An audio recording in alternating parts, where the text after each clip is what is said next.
Hi everyone, welcome back to the Good to Know channel. Before we dive in, just a quick disclaimer.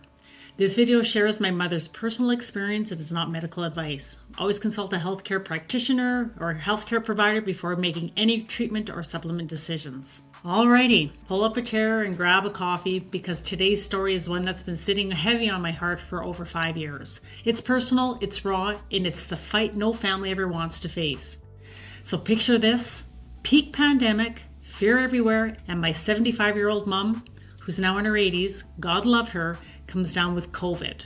She was unvaccinated, not because she's some hardcore anti-vaxxer, but because something about the insane rush and pressure around those shots just didn't sit right with us, so we decided to hold off. And honestly, she checked every single high-risk box you don't ever want to get when you're older. Overweight, no exercise, high blood pressure, high processed food diet, Type 2 diabetic, the whole scary list. One morning she's got a little cough. 6 days later she's weak, incoherent, gasping, oxygen crashing to 67% when the ambulance finally got her to the emergency room. 7 days into the illness and we're starting to what felt like the end. I remember sitting in that emergency room by myself with her in the isolated room, and I do remember being very, very worried at the time. But here's where everything changed. The moment symptoms started, Day 1, we put her on oral ivermectin plus a high dose of vitamin C and zinc, and we never stopped, even in the hospital. Again, I discuss ivermectin here as part of my mom's story. I'm not recommending or prescribing it. Ivermectin is approved for specific uses and can have high risks, so do not administer without the guidance of a licensed healthcare practitioner or your doctor.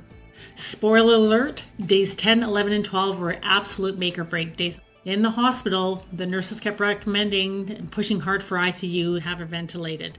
But we were armed with the information from suppressed doctors and channels that were being silenced left and right, so we held the line. And against every odd, and I mean every odd, she turned the corner, which shocked the staff, and we walked it a couple weeks later to finish recovering at home. If it weren't for the ivermectin and that vitamin C and zinc protocol, I genuinely believe that she wouldn't be here today. Her recovery wasn't just luck, it was a lifeline.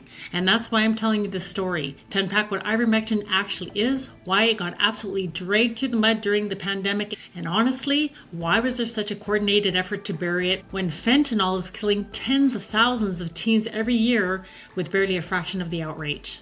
Let's dive in, because stories like my mom deserve to be heard. Just something I'd like you to listen to. It was probably not on mainstream media, but on December 8th in 2020, Dr. Pierre, Kory, a pulmonologist and critical care specialist from Aurora St. Luke's Medical Center, delivered a powerful testimony before the U.S. Senate Homeland Security Committee. The clip I'm about to show you is sourced directly from the official C-SPAN broadcast of that hearing. C-SPAN is not affiliated or endorsing this clip. I encourage you to listen to Dr. Kory's full statement. Our manuscript, which was posted on the Medicine Preprint server, details all of this evidence. I want to briefly summarize. Number one, we have evidence that ivermectin is effective not only in prophylaxis, in the prevention. If you take it, you will not get sick. We just came across a trial last night from Argentina by the lead investigator of ivermectin in Argentina, Dr. Hector Carvalho. They prophylaxed 800 healthcare workers. Not one got sick. In the 400 that they didn't prophylax with ivermectin, 58% got sick. 237 of those 400 got sick. If you take it, you will not get sick. It has immense and potent antiviral activity. We know that from the first study in Monad, it has made the bench to the bedside. Prophylaxis, we now have 4 large randomized controlled trials totaling over 1,500 patients, each trial showing that as a prophylaxis agent, it is immensely effective. You will not get sick. You will be protected from getting ill if you take it. In early outpatient treatment, we have 3 randomized controlled trials and multiple observations as well as case series showing that if you take ivermectin, the need for hospitalization and death will decrease. The most profound evidence we have is in the hospitalized patients. We have 4 randomized controlled trials there, multiple observation trials, all showing the same thing. You will not die, or you will die at much, much, much lower rates. Statistically significant, large magnitude results if you take ivermectin. It is proving to be a wonder drug. It has already won the Nobel Prize in Medicine in 2015 for its impacts on global health in the eradication of parasitic diseases. It is proving to be an immensely powerful antiviral and anti-inflammatory agent. It is critical for its use in this disease. We, again, stand by our manuscript. It is a scientific manuscript. It's been submitted for peer review. So first things first, what is ivermectin? At its core, it's an antiparasitic medication. A game changer discovered back in the 1970s by Japanese microbiologist Satoshi Omura and refined by William Campbell at Merck. They pulled it from soil bacteria in Japan. Talk about Mother Nature's pharmacy. And it earned them the 2015 Nobel Prize in Physiology or Medicine for revolutionizing treatments against roundworm parasites. Approved for humans in 1987, it's been a global hero ever since, wiping out river blindness, lymphatic filariasis, scabies, head lice, you name it. Billions of doses have been handed out safely, especially in developing countries through WHO programs. It's cheap, oral, and works by paralyzing those pesky parasites' nervous systems so the body can flush them out. Fast forward to COVID. Early lab studies showed it could inhibit viral replication, sparking the hope for repurposing this wonder drug. But man, what a roller coaster that became. Now let me walk you through my mom's battle in more detail, because it's the heart of why I'm trying to share this with you. She was admitted on day 7 with her oxygen sitting at 67%. That's ventilator territory, folks. And we already knew from those censored doctors and studies circulating online at the time that once someone like her hits the ventilator, the odds were grim.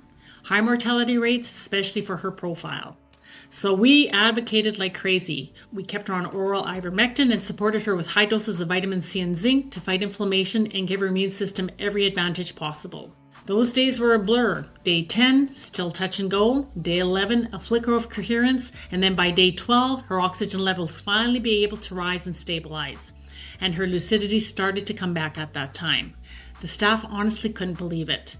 Many were shocked that she pulled through considering everything stacked against her, including her weight. She's a type 2 diabetic, elderly, inactive, poor diet. Shockingly, like I said, she walked out 2 weeks later. Weak, yes, but walking. And today, she's 81, feisty as ever, gardening, walking, and bossing me around like nothing's ever happened.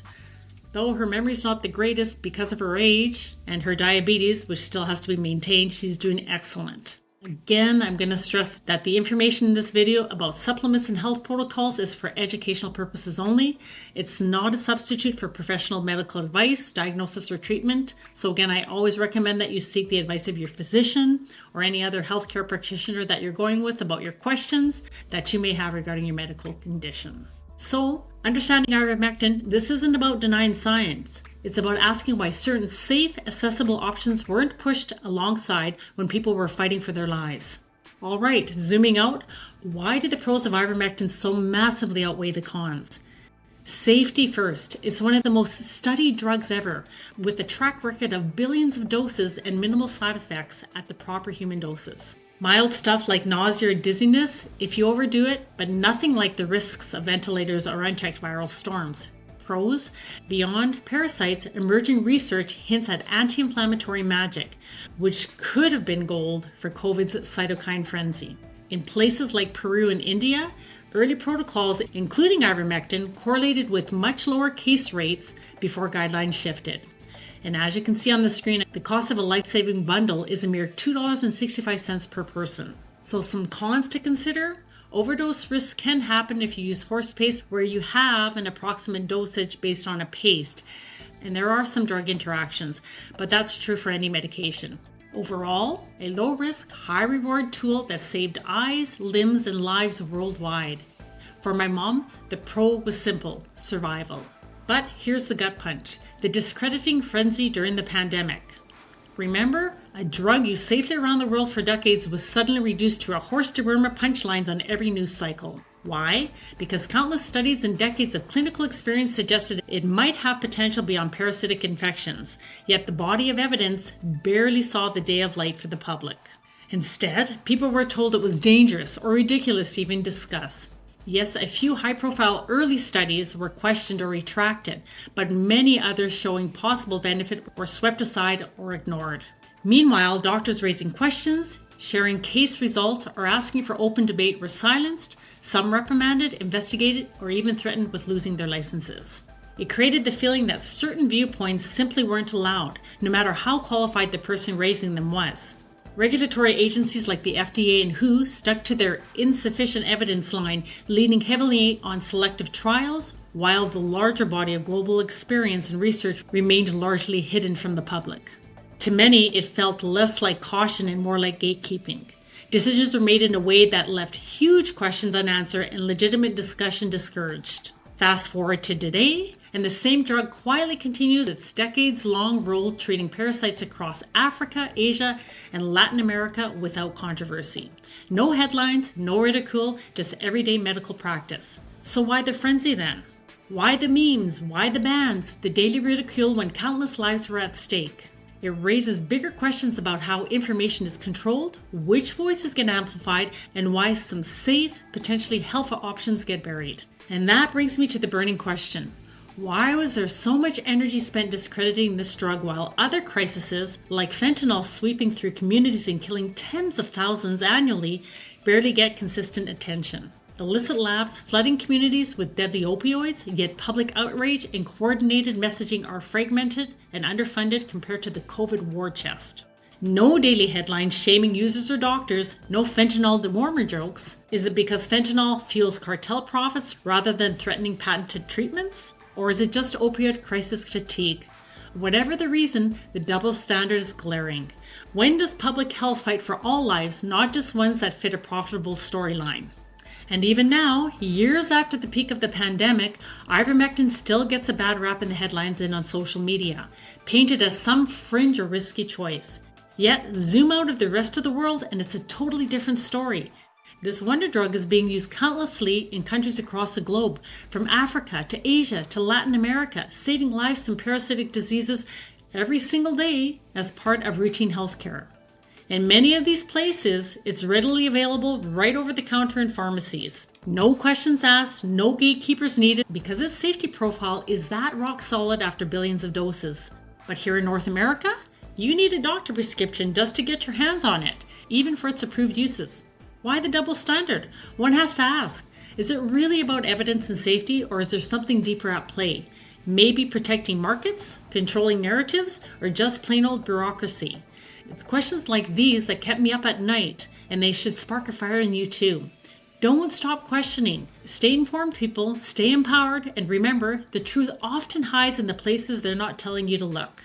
So while I still have your attention, I did ask AI the question. With the vicious cycle in the image above, who are the winners in this system? And again, here's what AI answered with no prompting. AI came back with who's to gain? Big pharma executives, shareholders, and the revolving door of regulators who later joined those same companies. The top 10 pharmaceutical companies alone paid out over $108 billion in dividend and stock buybacks in the last few years, much of it going straight to hedge funds, pension funds, BlackRock, Vanguard, and billionaire investors, while drug prices in the US remain highest in the world. The cycle is designed so that the profits flow upward, not toward actual cures or prevention. That's who ultimately cashes in. And that's coming directly from AI, not prompted. Crazy. If you do want to do more research on this topic, I would recommend going to other search engines like, for example, yandex.com. It appears that at this time it is not highly censored, so you can get a lot more information than other sites that are more censored than others.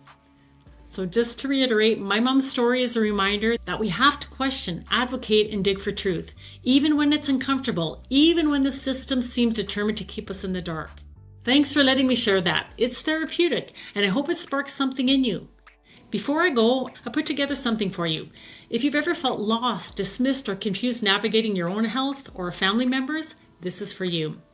I've made a completely free download bundle called the Medical Self-Advocacy Bundle. Inside, you'll get the exact questions I now ask every doctor, especially now that I'm taking care of my mom, a printable symptom and supplement tracker, and a simple guide on how to find medical studies and information without hitting censorship walls. It's the resources I wish I had when I started this journey with my mom. If you want it, just click on the link in the description. It takes you to my landing page where you can download it instantly. Grab it, use it, share it, no cost, no catch. And if my mom's story resonated with you today, Hit like, subscribe, and let me know in the comments what your experience has been. You're not alone in this, guys, and there's a lot of information to share. Take care. See you in the next video.